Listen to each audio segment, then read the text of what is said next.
আসসালামু আলাইকুম। দেখছেন সেন্ট মার্টিনে স্পিড বোট যোগে কিছু মানুষ আসছে। সাধারণত স্পিড বোট লোকাল লোকজনের জন্য যাতায়াত বৈধ আছে। নর্মালি কিন্তু লোকাল লোকজন ছাড়া স্পিড বোটে আসা যাওয়া কেউ করতে পারে না। তো বিশেষ প্রয়োজন, বিশেষ ত্রাণ সহায়তা বা সরকারি লোকজন, কর্মকর্তা কর্মচারী বিশেষ অনুমতি সাপেক্ষে কিছু লোক ছাড়া কিন্তু স্পিড বোট যোগে যাতায়াত নিষিদ্ধ। দেখছেন আজকের সেন্ট মার্টিন জেটি ঘাটের এই সাইডটা সবসময় কম উত্তাল থাকে।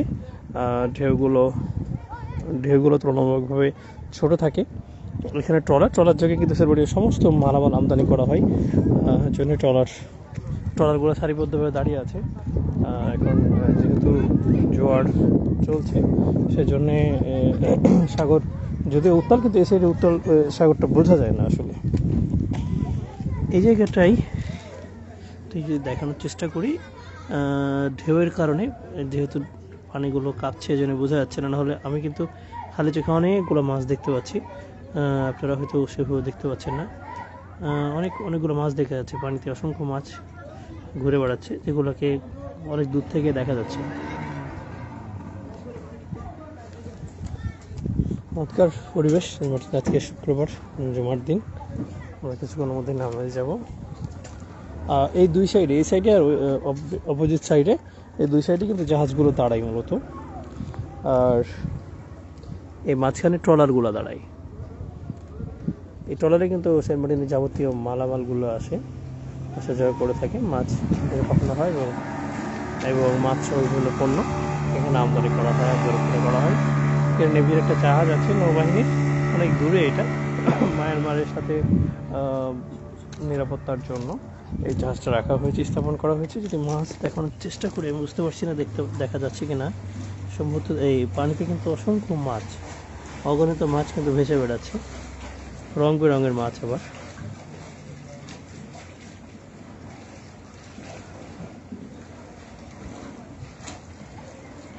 আমি জেটি ঘাটের নিচে যেতে পারলে আরও ভালোভাবে দেখা যেত, বাট ওই সুযোগটা এখন নাই, যেহেতু যে এই মূল জেটির কংক্রিটের উপরে আবার লোহা দিয়ে তৈরি করা হয়েছে আরেকটা পল্টন ঘাট।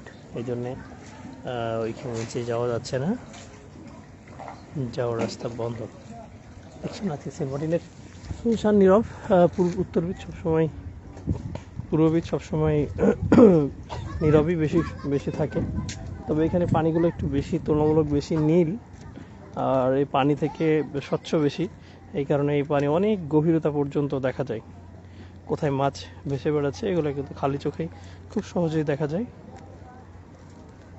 এই জন্যে বরাবরই আমার ভালো লাগে এখানে সময় দেওয়ার চেষ্টা করি। দিনে রাতে যখন সময় ফাঁকা থাকে তখন এখানে সময় কাটানোর চেষ্টা করি। দেখছেন আজকের এই নীরব নিথর সমুদ্রের দৃশ্য। আশা করি আমার মতো আপনারা উপভোগ করছেন।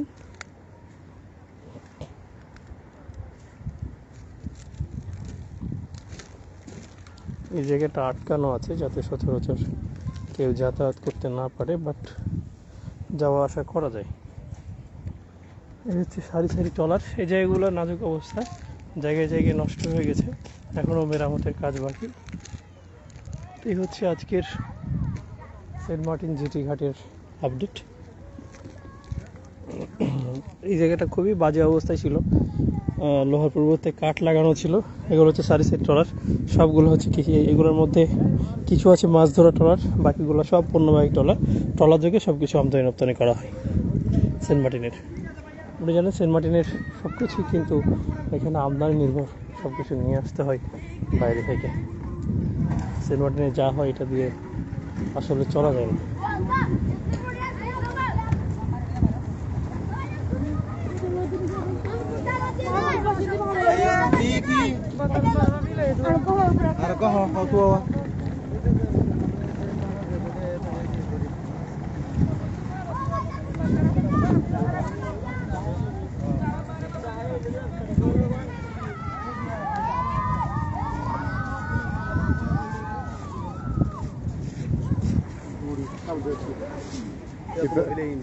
Estava dentro করিস অনুমতি লেবা দিত একজন 1000 টাকা করে তুলবে না ভাড়া 500 টাকা করে করে লাগবে লইব সিস্টেম করি ইউজ করা লাগবে না না দরকার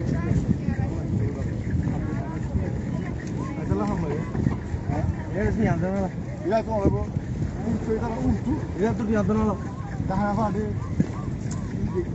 মনে আর না কারণ কিছু বিষের পাশে বসার জায়গা, যদি এখন যদি জুমার নামাজের সময় হতে যাচ্ছে সেজন্য লোকজন নাই, লোকজন লোকালে খোলাটা থাকে, ভিড় থাকে। এই হচ্ছে আজকের সেন্ট মার্টিন জেটি ঘাটের আপডেট।